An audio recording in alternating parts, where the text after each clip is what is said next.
Yes, it's Helen, Watt and myself who've been involved in this study. It's going to come as no surprise to you that the newspapers are full of crises in terms of teacher recruitment in STEM areas, lots of promises from various governments about what they're going to do about it. And some of you may know that I've been around quite a while, and I'm starting to feel like I'm hearing the same promises again from what we heard probably 2 decades ago. Anyway, it's a crisis that continues to entertain us, shall we say, that we need to entertain. Continuing concern and being serious about it, about insufficient supply of science and other STEM teachers. And it's put in those terms. We can debate that question about insufficient supply, but the potential consequences for teachers who may not be qualified to actually deliver science curriculum. We draw on, in our work, we draw on Jackie Eccles's work in expectancy value theory, which is really looking at, began looking at students and their perceived talent, enjoyment, perceived usefulness and costs, such as stress and anxiety of engaging in particular learning behaviours, mostly in relation to mathematics originally, but more generally in relation to the STEM domains.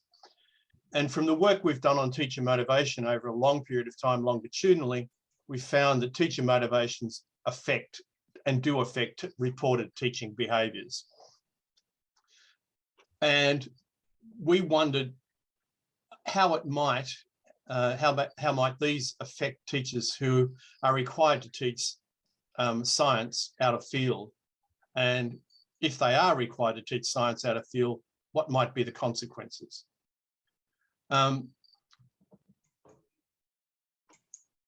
So the 3 questions that we worked on and worked through were: do science teachers' attitudes to science, reported teaching practices and professional engagement differ for those teaching science out of field?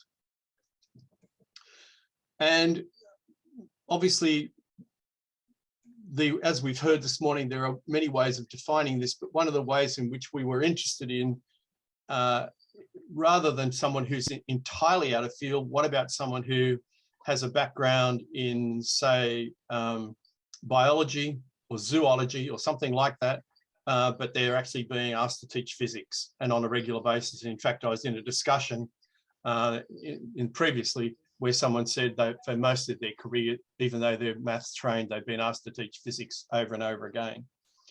And where they've taken a different tertiary orientation. So we looked at 3 manovers in relation to attitudes, practices, engagement, and their 2 key post-hocs in terms of the tests we undertook. How do potential differences in science attitudes relate to reported teaching behaviours and teaching practices, and therefore also to professional engagement? And of course, Pearson correlations is something we've been looking at. This work was done as part of a much larger study, but it was the 4th part of a larger study. And we were asked by the Queensland Department of Education and funded by a linkage grant with them to undertake a study in the context of Queensland.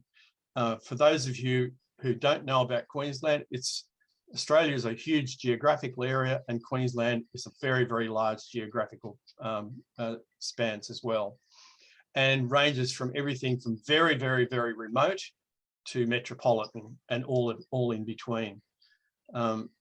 Having said that, there was a disappointment for us in the way in which we had to go about collecting this data. We were not, as researchers, given any access to teachers. We weren't able to get any access. We had to go via what we'll call the STEM champions in Queensland, who are located in 7 regions, and they had the responsibility of supporting STEM teaching quality. So the survey, which took a long time to be developed in conjunction with the department, finally went out via the STEM champions and was sent only to those who then sent it on to the schools or on to teachers. For us, in-field means matching tertiary science preparation and sciences taught. So we asked them about what sciences they were actually teaching and what other subjects they were teaching as well. Out of field, so that was teaching science with no background in the sciences at all. And as I said before, partially out of field refers to people who had a tertiary background in one of the sciences, or maybe two, but not particularly related to the subjects they were teaching in school. This may look quite strange in that we ended up with only 7 out-of-field teachers in this study. So we had 9 who were teaching in field at year 11 and 12 and 8 partially out of field. That's interesting, I think, in itself. In the 7 to 10, we had 18 in field, 4 out of field, and 10 teachers who had no tertiary background in the area. And then 7 to 12, we had 52 in field, 3 out of field, and 29 partially out of field, the way we had defined them. The measurements that we used, we looked at science attitudes, so perceived talent. We had one item about, do you perceive yourself to be talented in science? Enjoyment of science, usefulness of science, and then cost. We kept the items to a small number as much as possible, just so that we could ask quite a number of questions in the time frame we had available to us. Costs in terms of stress and anxiety, of course. Reported teaching practices came from the and you can see at the bottom there from the PISA 2015 study, where we were looking at teacher-directed practices, inquiry-based practices, and then surface learning practices, as these were reported by teachers along a scale of never, almost never, some lessons, many lessons, every lesson, and almost every lesson. The professional engagement measures were around job satisfaction. We had one item. It's very hard to ask job satisfaction other than, are you satisfied in your job in some ways? Not at all through to extremely. And then turnover intention, we had 2 items. And a very important item or construct for us was depersonalization, which we took from the Maslach burnout inventory. We wondered whether if people were teaching out of field, where they might feel less engaged with students and feel like they looked upon them as an object, for instance. So here are the measures, and example items of the measures: perceived talent, enjoyment, how much do you like science, usefulness, costs. I'm concerned that I won't be able to handle the stress that goes along with teaching science. So we were getting at those sort of anxiety issues. Questions around teacher-directed, inquiry, and the surface learning. And as I said, with the turnover intention, thinking about leaving, and then depersonalization, which is, I feel I treat some students as if they were impersonal objects. Now, there were 5 items there, but that's one of the items that we had that we were looking at. And I'm going to ask Helen now to take this over, and I'll run you the slides, Helen, when you say go. Okay. So go, can you make the little letters pop up? Thank you. There you go. So this graph shows green for in-field, red for totally out of field, and blue for teachers who were qualified to teach a different science than the one they were teaching. And what you can see here is that red was significantly lower than the others on both how talented they regarded themselves at science and the extent to which they enjoyed and were interested in science. So that seems like not a good thing, perhaps, for inspiring and engaging students, but let's see. Next. These are just some more expansive definitions of the different teaching reported practices we looked at. So teacher-directed is actually the practice that has most reliable achievement gains for students.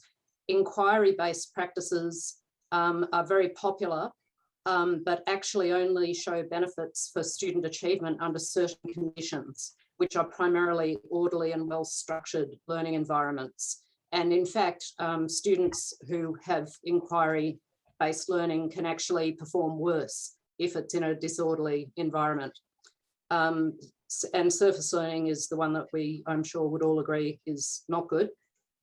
Next. So same setup as the previous graph.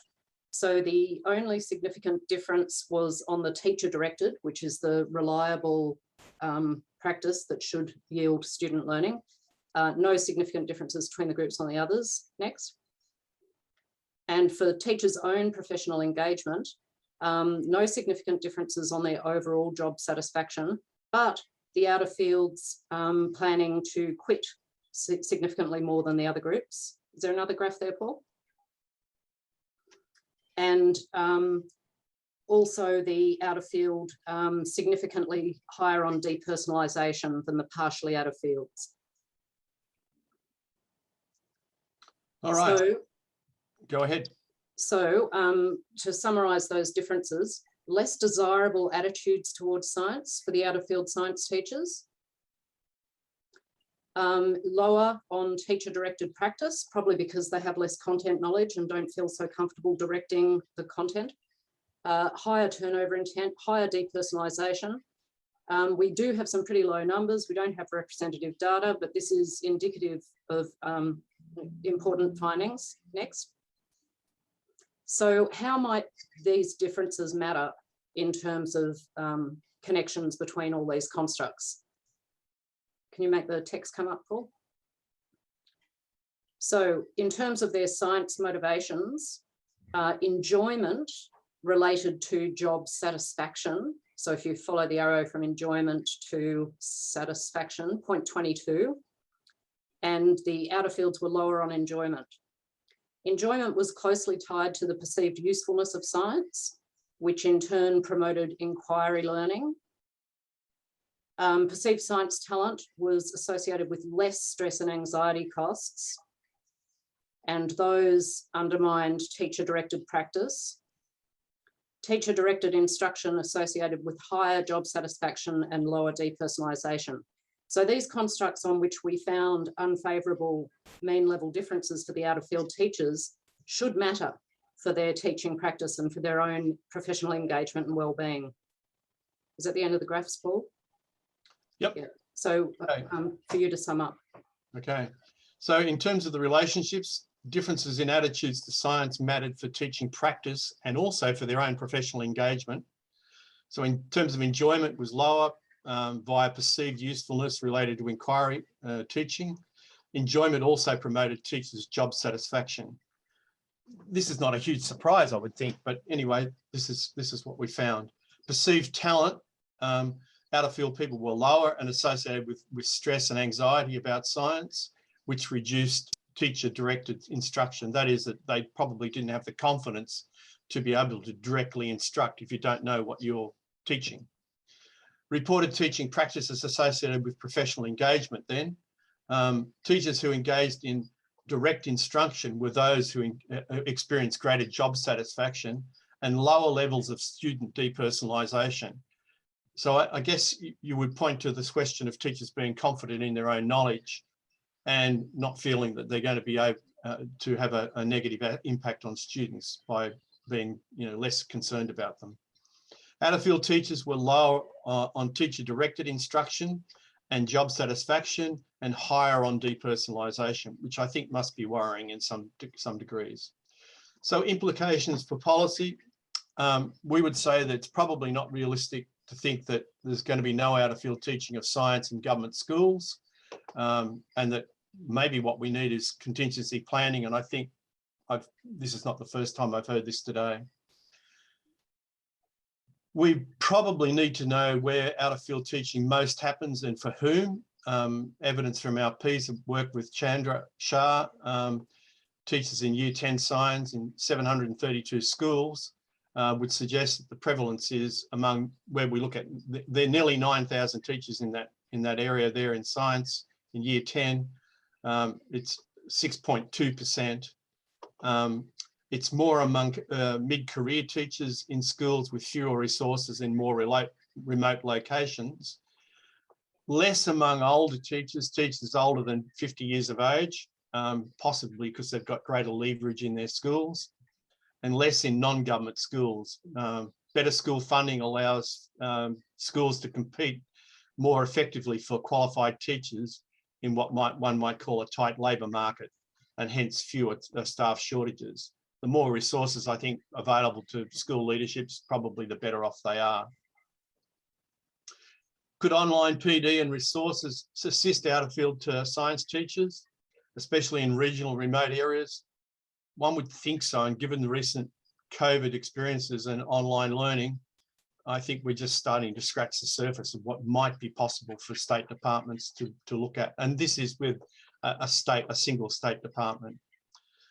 The one caveat that we would put is that you can't just put this on, give a teacher out of field teaching and then give them more work to do by doing a course over and above their workload. So there need to be careful costing about how this is going to happen.